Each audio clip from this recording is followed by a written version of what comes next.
I've been a peer supporter for autistic people through the Mood Disorders Association of Ontario. And I work with multiple advocacy groups across Canada and across the world. But because I'm autistic, and because I say I'm autistic, there are politicians who will say, I can't possibly know anything about autism, and I can't possibly be telling the truth because I'm speaking.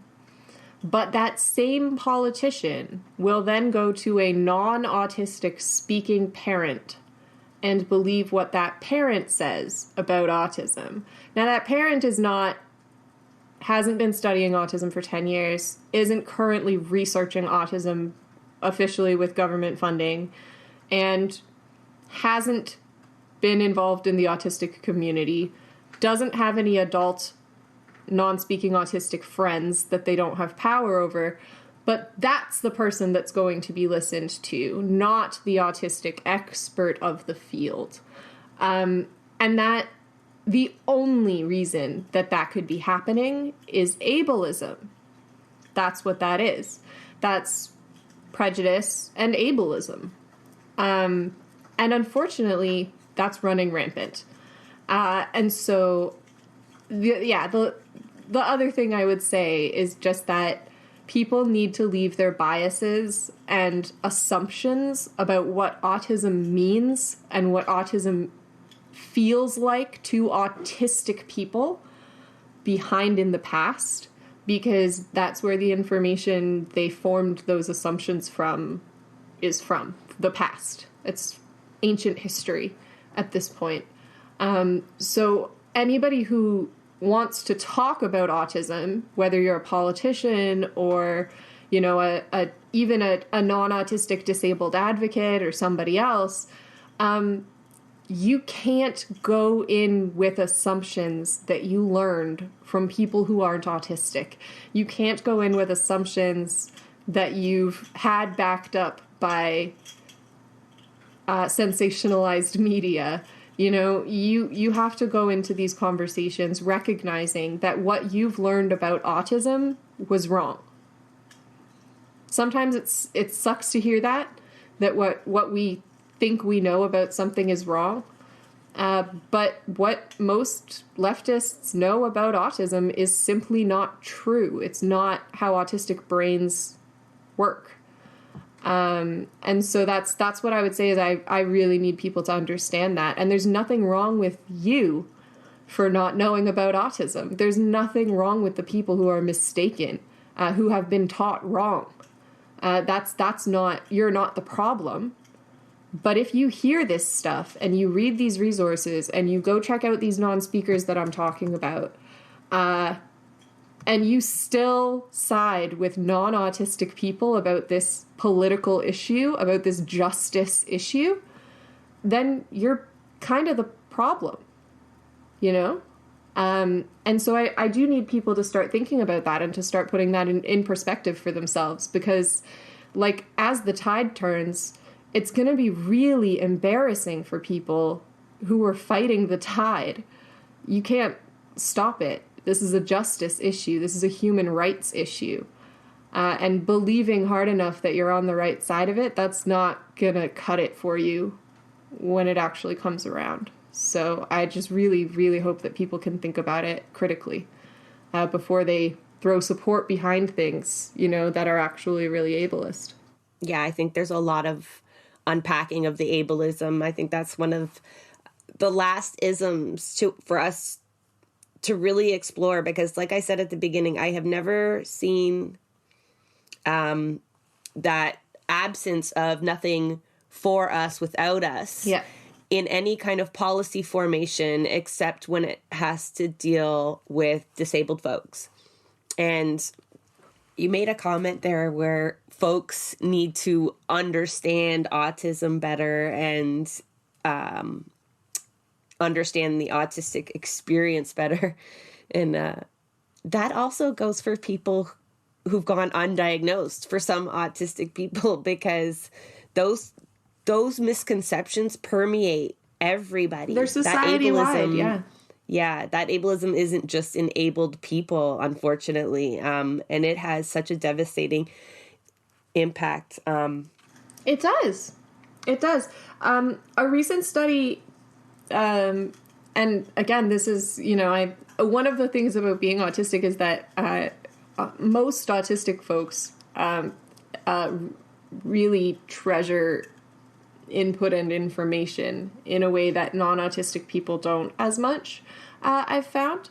And one of the things there is I like having backup for what I'm saying. Like, I like knowing what I know and knowing why it's the case. I need to know why something is the case if I am going to actually think that I believe it.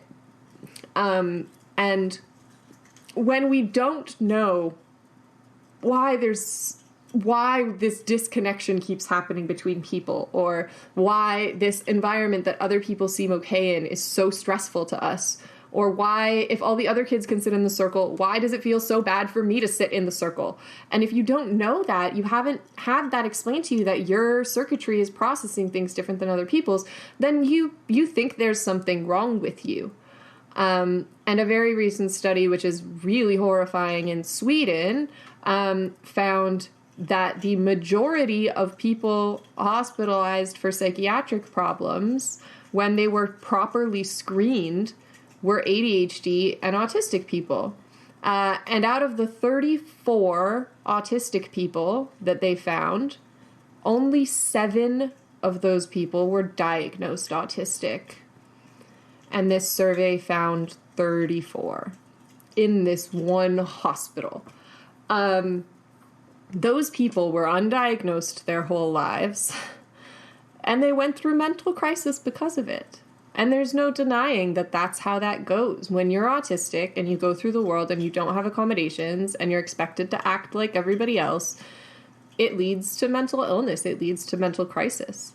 And we know that. So we really need to back away from behavioral services and people who want us to believe that autistic people's suffering and struggling comes from the autistic person's own behavior. That's just not how it works. The struggle and the suffering comes from the environment and the society, which is consistently oppressing and pushing autistic people down to try and turn them into something they're not. And that's what actually causes the harm. I totally wish more people understood that perspective, Lulu. And we're working on it.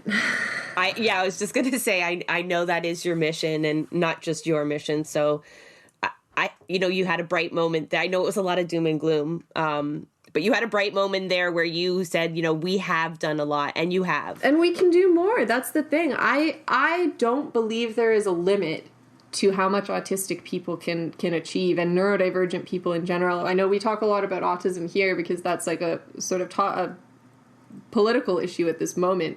But very soon, so will be ADHD and OCD and things like dyslexia and dyspraxia and all of these things, because people who are neurodivergent are running up against these barriers. And these barriers are being made taller right now. They're being made thicker. They're being made harder to scale by this sort of doubling down on a behavior focus. This industry will expand. It will not just be autistic people that the behavior intervention industry targets. Once they have successfully legislated themselves into autistic people's lives, they will legislate themselves into other children's lives. They will legislate themselves into disabled adults' lives. They will legislate themselves into poor people's lives, because those poor people just aren't behaving well enough to make the money they need. It's going to expand. This is an industry which is a threat to every marginalized community, and it needs to start being treated that way. Lulu, I want to thank you so much for your time again and again. I honestly could never thank you enough on a personal note, but professionally, you spent time here informing our listeners. You spend countless hours trying to better the NDP and the policies there, and then just all of your work in the neurodivergent community and the academic work that you do. So I thank you very, very much. Thank you so much, Lulu. Like in all things that we do, there is a team behind Blueprints of Disruption.